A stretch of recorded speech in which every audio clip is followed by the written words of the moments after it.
As Vinod Kumar requested me to make a video on how to watch movies and videos downloaded from Telegram on iPad, here is the video I have made for him, and I hope this video helps all of you guys.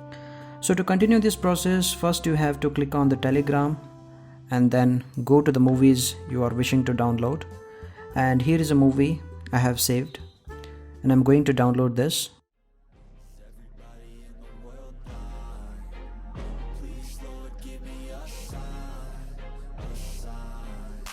Be the greatest. Everybody on the fake shit. I look around and feel like everybody is the fakest. I make this every day and I'm impatient, hoping one day I blow up from the basement. Statement, the top is so vacant. I don't hear shit that I think is amazing. Waiting for my day when I'm playing sold out shows for 1,000 faces. Click on the movie which got downloaded just now, and you will see the similar interface like this.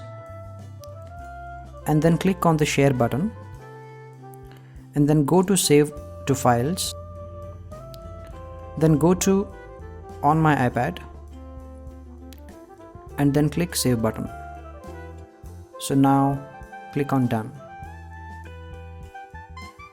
Download these 3 applications or any one of them according to your wish from the App Store, and then go to the file manager and then click on my iPad and go down. You will see the downloaded movie here, so click there and click on share button, and after that you will see all the applications which are there right here. So you click more here, so you will definitely see the media player which you have downloaded right here. So click on VLC and the video will start playing, so you guys can watch like this. I have a request for all of you to not to go with free movies always when you guys can afford for it. Thank you so much.